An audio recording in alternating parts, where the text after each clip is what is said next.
అందరికీ నమస్కారం. నేను మీ సులోచన సంపంగి. Welcome to my channel. ఈరోజు వినాయక చవితి స్పెషల్గా మనం తీపి కుడుములు ఉండ్రాళ్ళు చేసుకుందామండి. మరి వినాయకుడికి ఎంతో ఇష్టం కదా కుడుములు ఉండ్రాళ్ళు అంటే. వాటితోనే మొదలు పెడదాం. మరి దీనికి కావాల్సిన పదార్థాలు చూద్దాం. ఇప్పుడు ఒక గ్లాసు వరిపిండి తీసుకున్నాను, అర గ్లాసు వాటరు, అలాగే కిస్మిస్లు తగినన్ని డెకరేషన్ కోసం అన్నమాట, తగినంత నెయ్యి, జీడిపప్పు, ఇలాచి, బెల్లం ఒక గ్లాసు, అలాగే ఎండు కొబ్బరి తురుము. ఇవి మనకు కావాల్సిన పదార్థాలు. స్టవ్ వెలిగించి బాణలి పెట్టుకోవాలి. బాణలి పెట్టిన తర్వాత మనకి హాఫ్ గ్లాస్ వాటర్ దీనిలో యాడ్ చేసుకోవాలి. బాణలిలో పెట్టిన తర్వాత పోసుకున్న తర్వాత వాటరు కొంచెం చిటికెడు ఉప్పు వేసుకోవాలి. ఉప్పు వేసుకున్న తర్వాత మనం కొలిచి పెట్టుకున్నాం కదా ఒక గ్లాసు, బెల్లాన్ని కూడా దీనిలో యాడ్ చేసుకోవాలి. బెల్లం కరిగేంత వరకు కూడా కలుపుకోవాలండి. పాకం ఏమీ రావసరం లేదు, కరిగితే చాలు బెల్లం అనేది. కరిగిన తర్వాత మనం కొంచెం ఒక 2 minutes వెయిట్ చేస్తే మొత్తం అంతా బెల్లం అంతా కరిగిపోతుంది. బెల్లం కరిగిన తర్వాత స్ట్రెయిన్ చేసుకోవాలి.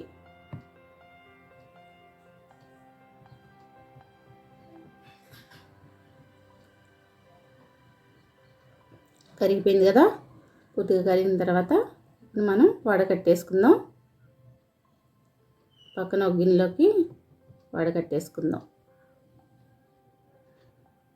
తర్వాత మళ్ళీ అదే మూకుడిని క్లీన్ చేసుకొని మళ్ళీ స్టవ్ మీద పెట్టుకుందాం. పెట్టిన తర్వాత ఇప్పుడు వడకట్టిన బెల్లం వాటర్ ఉంది కదా, ఆ వాటర్ని మళ్ళీ మూకుడిలోకి యాడ్ చేసుకోవాలి. యాడ్ చేసుకున్న తర్వాత మన దగ్గర ఉన్న వరిపిండిని దీనిలోకి వేసే ముందు నెయ్యి, ఒక 2 స్పూన్లు నెయ్యి అనేది మనం యాడ్ చేసుకోవాలి.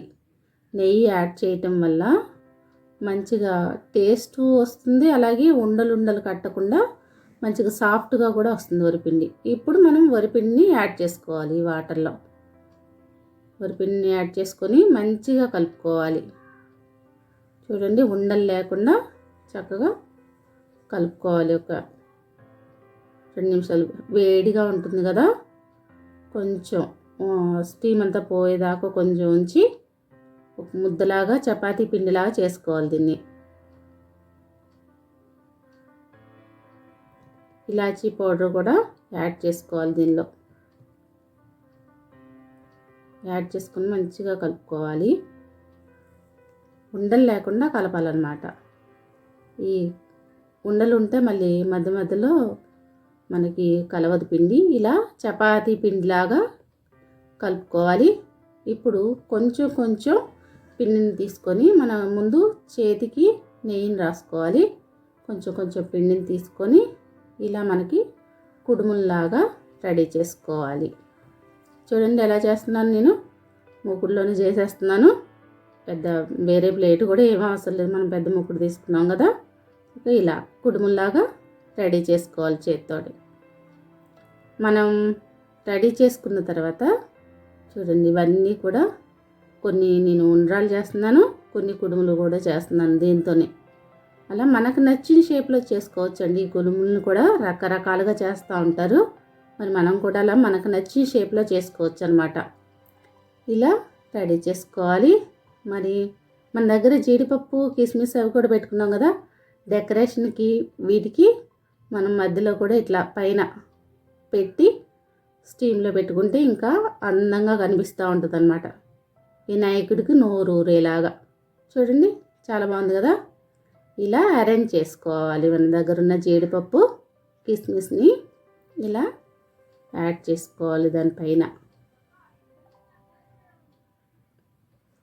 ఇలా మొత్తం అన్నీ చేసుకోవాలండి. ఒక సగం చేసిన తర్వాత ఈ పిండిని దీంతో మనం ఉండ్రాలు కూడా చేసుకోవచ్చు. సగం పిండిని నేను ఉండ్రాలు చేస్తున్నాను.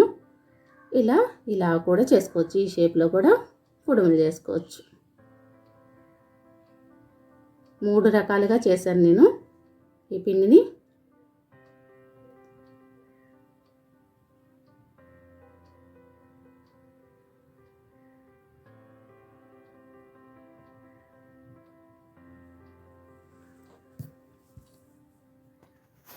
మొత్తం అన్నీ కూడా లాస్ట్లో మనం ఉండ్రాళ్ళు చేసేటప్పుడు మన దగ్గర కొబ్బరి తురుము ఉంది కదా, ఎండు కొబ్బరి తురుము, దాన్ని కూడా కొంచెం యాడ్ చేసుకున్నాను.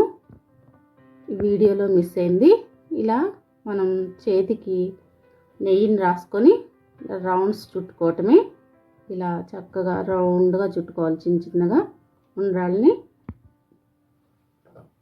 చుట్టుకున్న తర్వాత మొత్తం అన్నీ కూడా ఇలాగే చుట్టుకోవాలన్నమాట. దీని మీద కూడా జీడిపప్పు యాడ్ చేసుకోవచ్చు. బాగున్నాయి కదా, 3 రకాలుగా చేశాను నేను ఇక్కడ. మనకు నచ్చిన షేప్లో చేసుకోవచ్చు అండి కుడుముల్ని, ఉండ్రాళ్ళని. ఇలా తర్వాత మనం ఇడ్లీ పాత్ర పెట్టుకోవాలి, కొంచెం వాటర్ పోసుకొని ఇడ్లీ పాత్ర పెట్టుకోవాలి. మరి ఇడ్లీ రేకులకి మనం నెయ్యిని అప్లై చేసుకోవాలి. ఇక్కడ నెయ్యి అప్లై చేసి మనం తయారు చేసి పెట్టుకున్నాం కదా కుడుములు, ఉండ్రాళ్ళు స్టీమ్ చేసుకోవడానికి దీనిలో అన్నీ సర్ది పెట్టుకోవాలన్నమాట. మన కుడుములు, ఉండ్రాళ్ళు ఇవన్నీ కూడా సర్ది పెట్టుకోవాలి. ఇట్లా చూడండి, ఇలా ఒకటొకటి ఎన్నైనా పెట్టుకోవచ్చు, నో ప్రాబ్లం. అవి ఆవిరి మీదే ఉడుకుతాయి కదా, మనకి ఇడ్లీలాగా ఒక్కొక్కటి వేసుకోవాల్సిన అవసరం లేదు. అది నా దగ్గర ఇడ్లీ పాత్ర ఉంది కాబట్టి దీంతో చేస్తున్నాను. లేకపోతే కొంతమంది దగ్గర స్టీమర్స్ ఉంటాయి, స్టీమ్ చేసే వాటిల్లో కూడా పెట్టేసుకోవచ్చు డైరెక్ట్గా. ఇలా పెట్టేసి మొత్తం అన్నీ కూడా నీట్గా ఇప్పుడు మనం దీన్ని కుక్కర్లో పెట్టేసుకుందాం, ఇడ్లీ పాత్రలో పెట్టేసుకుందాం. అది చూసారా, వాటర్ కూడా బాగా మరిగింది కదా. ఇడ్లీ పాత్రలో పెట్టేసి కొంచెం దీనిపైన నెయ్యి అప్లై చేద్దామండి. చాలా బాగుంటుంది, ఫ్లేవర్ రావాలి కదా, మంచి ఫ్లేవర్. అందుకే ఇట్లా నెయ్యిని అప్లై చేసి కొంచెం మూత పెట్టేసుకోవాలి. ఒక 10 నిమిషాలు ఇట్లా ఉడకనిచ్చేసేయాలండి. మీడియంలో పెట్టుకోవాలి. మీడియంలో ఉడికిన తర్వాత మూత ఓపెన్ చేసేసి చూసారా, రెడీ అయిపోయాయి. ఈ రెసిపీ రేపు వినాయక చవితికి అందరూ తయారు చేసుకొని టేస్ట్ ఎలా ఉందో ఒకసారి నాకు కమెంట్స్ రూపంలో తెలియజేయండి. మరి ఈ వీడియో మీకు నచ్చినట్లయితే లైక్ చేయండి, షేర్ చేయండి, సబ్స్క్రైబ్ చేయండి. Thank you for all.